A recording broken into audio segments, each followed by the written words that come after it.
it's time for a 3v3 motherfuckers, with myself playing as the Empire of all people, and I'm under the guise of Rasvet in this one, as that is a place in Metal Gear Solid 3, which I always thought was a cool name, so I've used it on various characters in MMOs and things, so I thought I'd use it in this one. This battle here, this 3v3 is the Empire, the Wood Elves and the Tomb Kings versus two lots of High Elves and the Tomb Kings.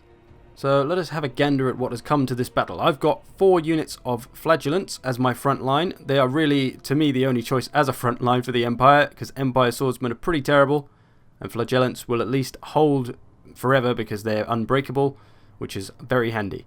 My general is just the general of the Empire on his Imperial Griffin, I think. So that's my front line and my general. And then I've got 3 units of Halberdiers, because all of the enemy factions do have some strong large units that we may have to deal with. I've also got a light wizard on a horse. Don't know why I said it like that. A light wizard. I got 1 unit of great swords which have been slightly upgraded, just for any elite killing needs. I've got the Sunmaker, which is possibly my favourite piece of artillery. I do like this thing. It's absolutely monstrous, although very expensive. So that's our artillery options there. And of course no Empire army would be complete without some demigryphs. What kind of angle is this? Let's go around the front. Demigryphs with halberds, of course there for all my anti-large needs, as there may be plenty of constructs or dragons or dragon princes to deal with. I've also got some Reiksguard on the other side, just so I've got a little bit more cavalry and potential hammer and anvil options. So that is my entire army. You may wonder why I don't have any missiles. I'll tell you why. It's because I forgot. Wood Elves to my left, they got lots of spears, some war dancers, Wizard of the Lives.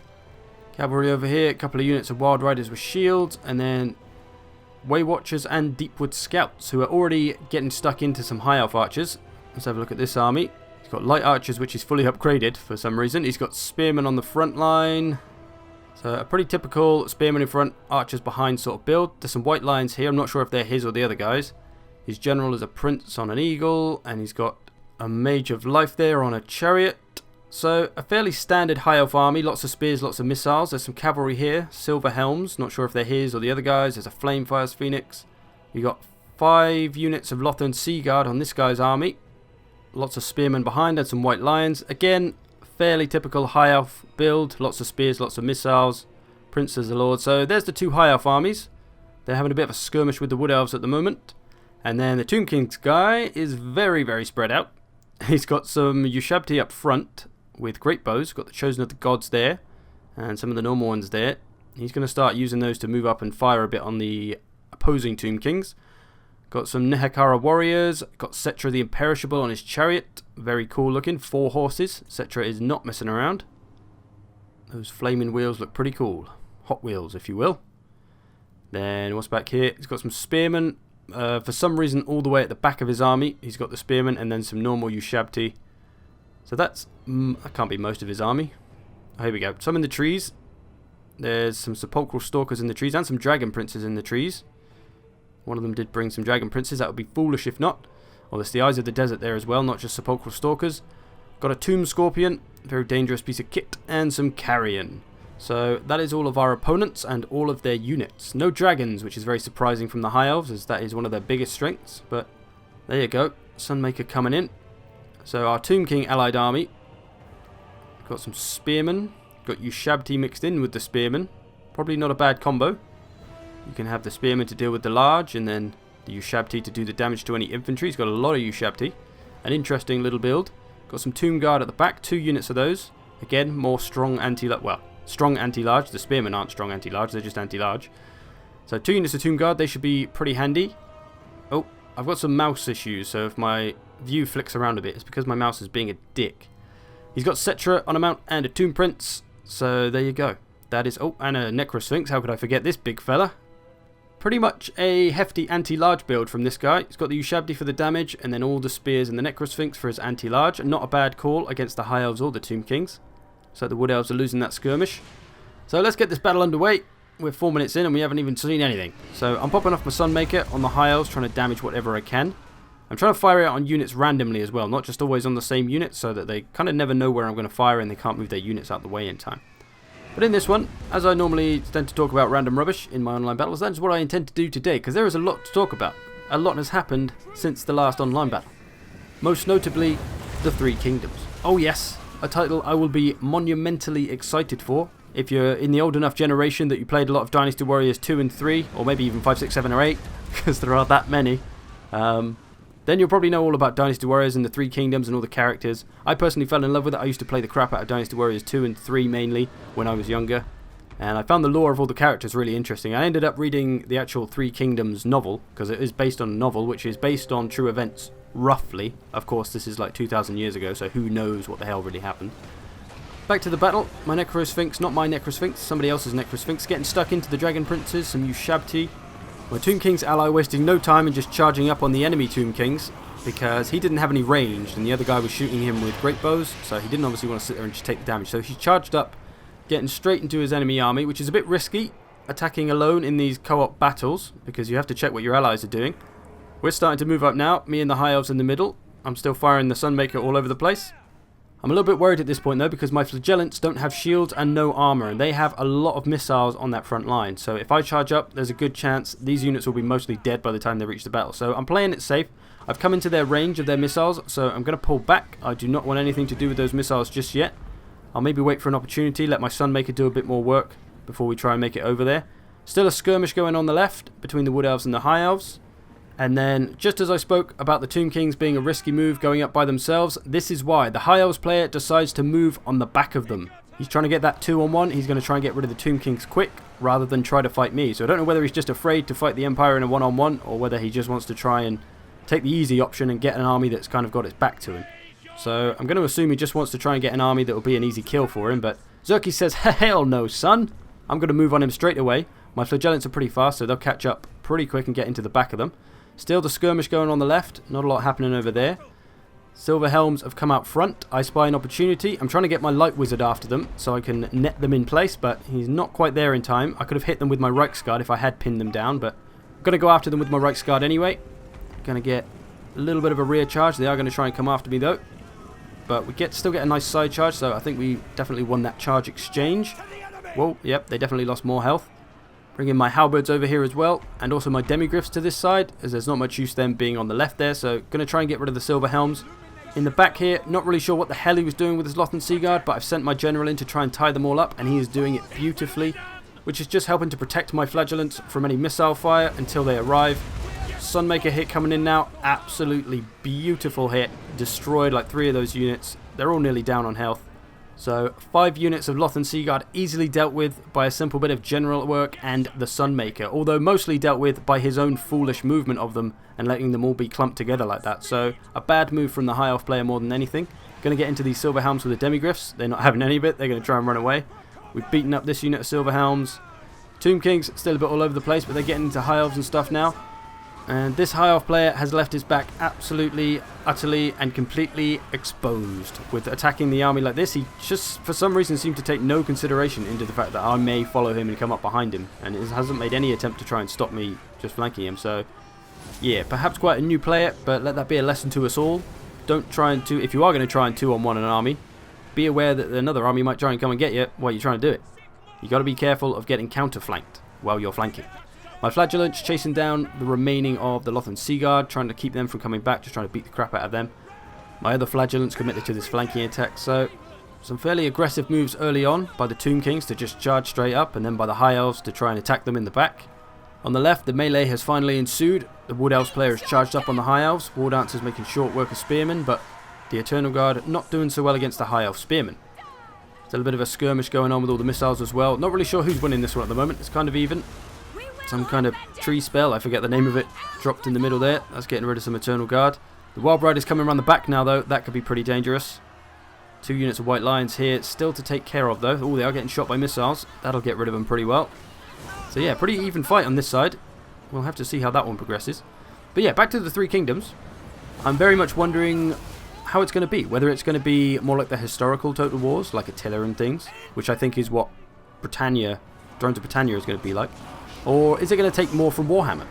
In the trailer for Three Kingdoms, there was lots of focus on all the different heroes, which is what Dynasty Warriors and the Three Kingdoms was about. It was, you know, telling the stories of lots of amazing people. So my thought is, are they going to make armies so it's like you have 5 or 6 heroes per army, and that's kind of standard? And they kind of duke it out. And you have your infantry like you traditionally do. But like in Warhammer, you have your heroes. Normally you bring 1, 2, maybe 3 heroes. But in Three Kingdoms, I reckon maybe 4 or 5 heroes might be the norm. That might be a normal thing. And if they come across each other, they might duel and stuff. It's interesting.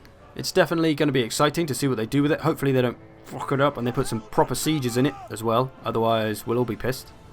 But yeah, there's just a little prediction for the Three Kingdoms, but I thought the Skaven were going to be in Warhammer 1, so what the fuck do I know? We'll have to wait and see. But what are we feeling, people? How do we feel about the Three Kingdoms? Those of you who are maybe Warhammer only Total War players, how do you feel about Three Kingdoms? Any interest? No interest?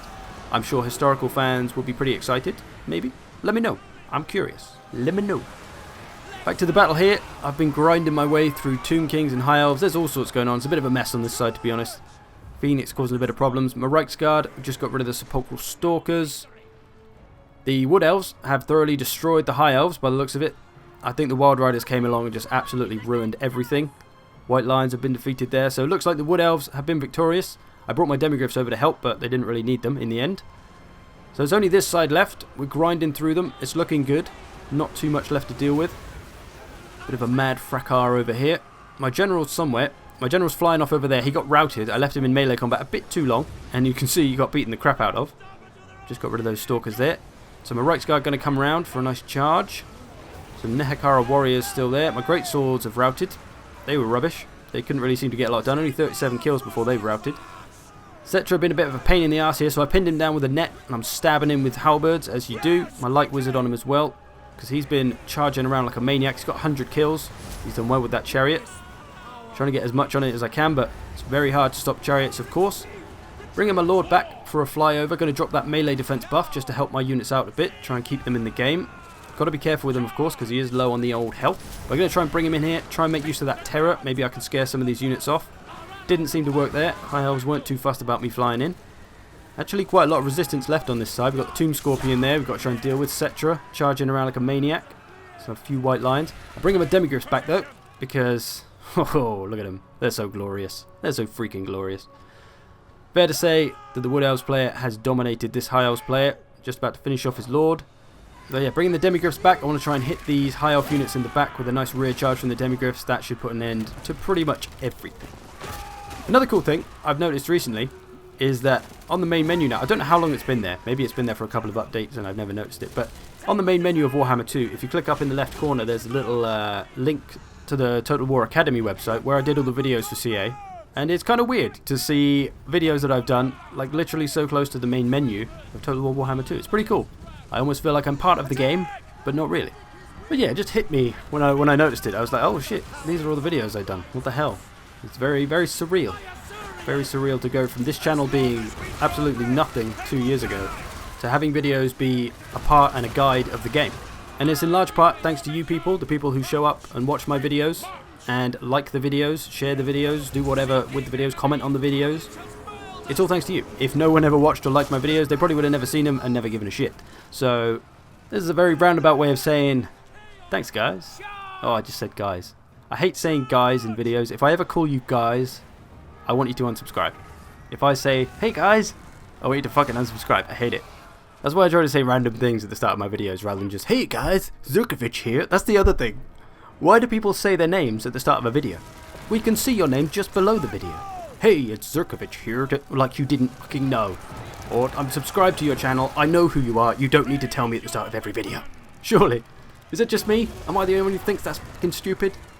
Anyway, I digress. I've lost sight of what was really important here, and that was the battle. But we've mostly wiped out the High Elves. There's the Tomb Scorpion and his Lord left. My Demigryphs have pretty much just wiped out any hope of anything else doing anything. The Flamespire Phoenix trying to come back from my Lord though, and even though it's the end of the battle, I do not want him to die. So I'm going to net this little bastard and fly the hell away. I like to keep my Lord alive, even if I've already won. I want my Lord to live. It's not really a victory if your Lord goes down. Right? If Julius Caesar died during battle, even if he won, it would be a sad day. Although, can we call this victory? Look at it. So many dead. So many lives lost. Fathers, sons, children's. Children's? Sure. Pyrrhic victory. That'll do. So, a bit of a messy, crazy 3v3, but with an important lesson about 2v1ing people and turning your back on other armies, it can be a very bad idea. My Flagellants do pretty well. My Greatsword's lacking there. Even the Halberdiers did better than them. Cavalry did okay, artillery did okay, although I could have done a bit better with the Sunmaker as it is very expensive. Let's see how the Wood Elves did. Eternal Guard not doing a lot. War Dancers, of course, absolutely destroying everything. Wild Riders as well, absolutely destroying everything. Tomb Kings, not so great. Ushabti lacking a little bit in the kills. Necrosphinx also lacking in the kills, although the Tomb Kings player's army wasn't very big, to be fair, so there probably wasn't as many kills to have. One of the High Elf players, I think this is the one I was facing, because it has all the Lothan Sea Guard, who did absolutely nothing, of course, thanks to my Sunmaker and General. Cetra doing very well, 140 kills, charging him around like a boss. Nehekara Warriors not doing too bad. Tomb Scorpion did alright.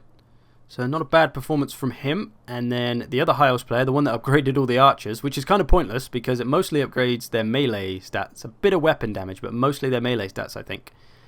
Didn't do great. And no wonder he got destroyed by the Wood Elves player. But there we go. There's a 3v3 battle for you. I hope you've enjoyed this. I think this is the only the second 3v3 I've ever done on the channel. So just a bit of fun more than any massive tactical amazing battle. I won't bother going through all the things that could have maybe happened differently because there would just be far too many of them. But I think the main thing would be for that middle High Elf player to not try and attack the Tomb Kings and just to come after me, because he could have absolutely gunned down my Flagellants so easily. But instead he clumped all his Lothan Sea Guard up, got them all destroyed quickly, and then didn't have a lot left to win the battle with. But there we go. I thank you for watching. I hope you've enjoyed this. I'll see you in the future.